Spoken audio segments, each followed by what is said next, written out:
আসসালামু আলাইকুম রহমতুল্লাহি ওয়া বারাকাতুহু। আজকে আবারও নিয়ে আসলাম ক্ষুদ্র মৌমাছির বক্স থেকে মধুগুলো হারভেস্ট করা। আজকে আপনারা দেখাবো কিভাবে হারভেস্ট করি আমরা। দেখেন এই বক্সটি কিন্তু একটা বিশাল একটি বক্স, এবং এই বক্সটি আমরা নাম দিয়েছিলাম একটা অপূর্ব বক্স। এই বক্সটির নাম দিয়েছিলাম আমরা অপূর্ব। এই বক্সটির মধ্যে প্রচুর পরিমাণে মধু হয়ে থাকে, এটা আপনারা দেখেছেন। কিন্তু এবারের বছর আবহাওয়ার কারণে কিন্তু গ্রুপ স্যাম্পারে উড়াইতে পারি নাই। মোটামুটি ভাবে এবার সিজন শেষ হয়ে গেছে। যাই হোক, আলহামদুলিল্লাহ আমরা প্রচুর পরিমাণের মধু সংগ্রহ করেছি। এবার নিয়ে 3 বার হারভেস্ট করলাম। এখন আমরা কিভাবে হারভেস্ট করি সেটা আপনাদেরকে দেখাবো, এবং আমাদের বক্সের ফিতাগুলা কি পরিমাণের মধু হয়েছে সেটা আপনাদেরকে দেখাবো। অবশ্যই ধৈর্য সহকারে ভিডিওটা দেখেন, তাহলে আপনারা বুঝতে পারবেন যে ক্ষুদ্র মৌমাছি পালাটা কি পরিমাণের লাভ। দেশি মৌমাছি পালাটা দেখেন, মোটামুটি ভাবে ফিতাটার অর্ধেকটি জায়গাতেই মধু। সেভাবে শুধু এই বক্সটা 12টি ফ্রেম থেকে আমরা খুলতে পারি, তাহলে অনায়াসেই 2-2.5 কেজি মধু হয়ে যায়। তা আপনারা এরকম একটা বক্স পালতেই পারেন। আমরা হারভেস্ট করার সাথে সাথে কিন্তু ফ্রেমগুলো আবার দিয়ে দিই, মাছিটা যাবে বসতে পারে, মাছিটা যাবে উড়াউড়ি কম করে।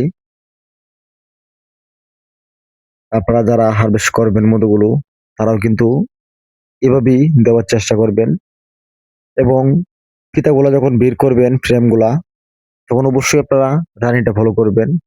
কোনো কারণে রানিটা যাভাবে আঘাত না পায়, এই ভুলটা অনেকেই করে থাকে,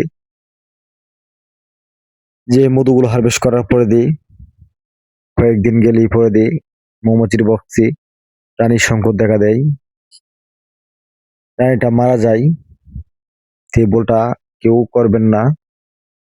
মধুগুলা খোলার সময় যখন আমরা ফ্রেমটা জাকি দিই, তখন খুবই হিসাব করে জাকি দিবেন।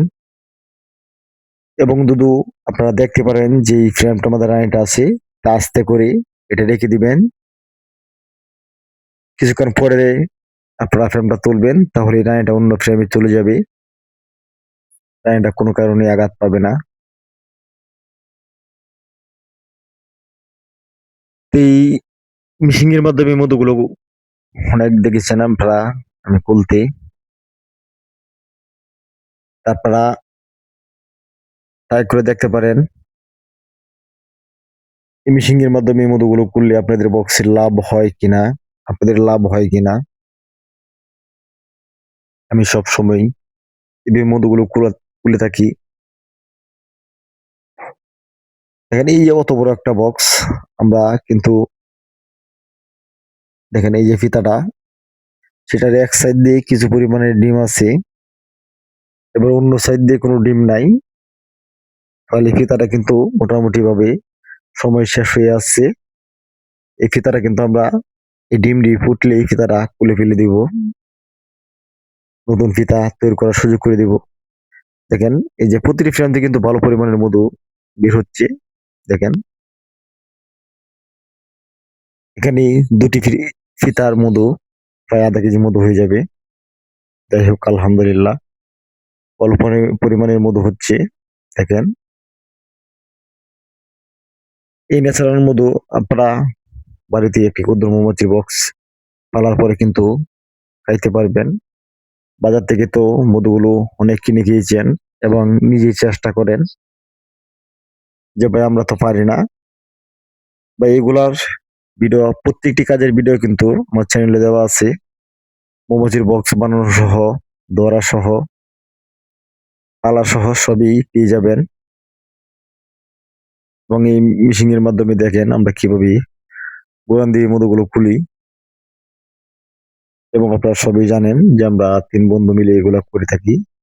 দেখেন এভাবে দিয়ে যখন যেভাবে ঘুরান দিবেন, অল্প পরিমাণে ঘুরান দিলে কিন্তু মধুগুলো খুলে যায়। এই দেখেন ১ ফিটের মধুগুলো পড়ে গেলে পরে ঘুরিয়ে আরেক ফিট দিবেন।